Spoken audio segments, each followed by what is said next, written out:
Keeniyaatti okkarri uummataa guyyaa wiixataa ture lubbuu namoota afurii yoo galaafatu 30 kan ta'an sababa kanaan madaa'anii jiru. Kanneen dhibbaan lakkaa'aman immoo mana hidhaa galanii jiran. Okkara uummataa kana hordofee dhaabbileen hedduunis cuccufamanii turan. Keeniyaatti tajaajilli geejjibaa guyyaa wiixataa dhaabbatee ture. Magaalaa Naayiroobii dabalatee kutaalee biyyattii garaagaraatti daandiiwwan dhagaadhaan cufamanii bakkeewwan hedduutti immoo gommaan irratti bobeeffamaati kan oole. Dhimmi kun immoo mana murtii ga'ee jira. Maaltu ta'e?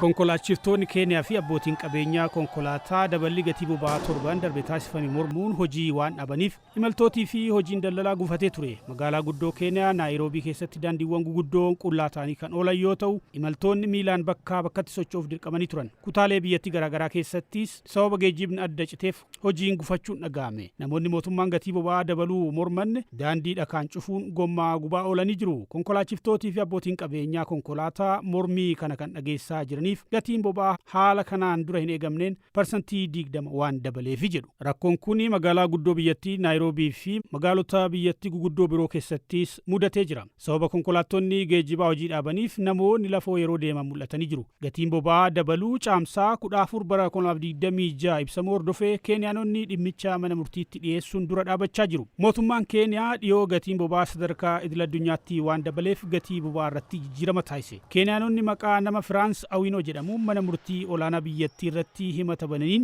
gatiin boba'aa dabaluun abbaa taayitaa to'annoo inerjii fi peetirooleemiitiin ibsame hojiirra akka hin oolleef manni murtichaa akka dhorku gaafatanii jiru. Keeniyaa keessatti gatiin peetirooleemii liitira tokkorratti shilingii Keeniyaa 16 dabale. Gatiin beenzilaa immoo liitira tokkotti shilingii Keeniyaa 46.3 dabale. Awinoon abbaa taayitichaa fi ministeerota biyyattii biroo waliin gatiin boba'aa dabalame kun hojiirra oollaan jireenya akka qaala'u waan taasisuuf jiruu lammiilee miidha jechuun himata isaa keessatti dhiyeessee jira. Dabalataan namni himata bane kun himannaa dhiyeesse kana keessatti dhaabbileen dhimmi isaan laallatu seeraa fi heera biyyattii osoo hin hordofin daballii gatii boba'aa kana dabalan jechuun iftoomina dhabuu tarkaanfii kana irratti gaafii kaasee jira. Akka himataan kun jedhutti murtiin iftoomina malee taasifame kun lammiileen Keeniyaa duraanuu haala dinagdee rakkisaa keessa jiran daran itti hammeessa. Himannaan kun kan dhiyaate hojjettoonni geejjiba uummataa wiixata 18 gaafa wiixataarraa kaasanii hojii dhaabuun mormii akka gaggeessan yeroo karoorfatanii turanitti. Kana malees hojjettoonni geejjiba uummataa kunneen gatii geejjibaa parsantii 50 akka dabalan akeekkachiisan. Guyyaa itti aanu jechuunis immoo guyyaa kibxataa maaltu itti oole? Keeniyaatti uummanni mormiidhaan mootummaa harka micciiruu muuxannoo waggaa dheeraa qaba. Qindeessitooti mormii uummataa miilanaatiis mormii isaanii adda kutuu beeksisanii jiran guyyaa kana. Haa ta'uti garuu mormii isaanii dhiifne hin jenne ni bulfatan malee hin dhiifne. Maal argatan?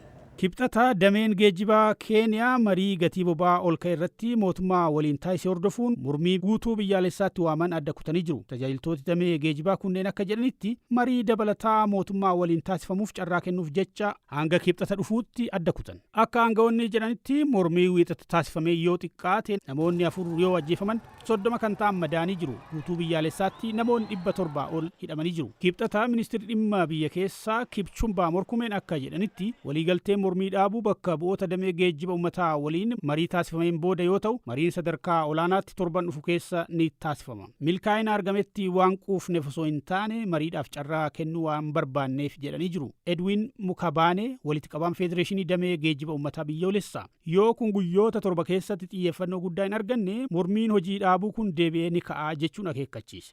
Daayirektoreetiin qorannoo yakkaa DCI qorannoon mormii uummataa wiixata taasifame irratti godhamu itti fufuusaa fi shakkamtoonni baay'een mana murtiitti dhiyaachuu isaanii ibsee jira. Gareen mirga namummaa Keeniyaa Vocal Africa jedhamu fayyadama humnaa daangaa darbe kan qaamolee seera kabachiisanii balaaleffatee jira. Koomishiniin mirga namummaa biyyoolessaa Keeniyaa kan mootummaan bulfamu saffisaan jeequmsaa fi mancaatii qabeenyaa irratti qorannoon akka taasifamu gaafatee jira. Poolisiinis tarkaanfii humnaarraa akka of qusatu gaafate. Guyyaa kibxataa daandiiwwan guguddoo Naayiroobii ganama bal'inaan duwwaa kan turan yoo ta'u manneen daldalaa fi manneen barnootaa cufamanii jiru. Manni maree bakka bu'oota damee geejjibaa wiixata kaleessaa ministeera anniisaa Oppiyoo Wandaay waliin walga'ii gaggeessee jira. Abbaan taayitaa anniisaa gatii naafxaa shilingii 10 kan hir'ise yoo ta'u gatii peetiroolii immoo shilingii 214 irratti akka turu hambisee jira. Haa ta'u malee tajaajiltooti damee geejjibaa gatiin boba'aa hanga shilingii 46tti akka hir'ifamu gaafachaa jiru. Dhiyeessii boba'aa addunyaatiif iddoo murteessaa kan ta'e ulaan Hormuz cufamuun dinagdee biyyoota addunyaa hedduu walxaxaa gochaati kan jiru. Kan hordofee biyyoonni addunyaa garaagaraa tarkaanfiiwwan garaagaraa fudhataati kan jiran. Itoophiyaa dabalatee biyyoonni addunyaa garaagaraa tarkaanfii akka gatii boba'aa dabaluufaa fudhatanii jiran.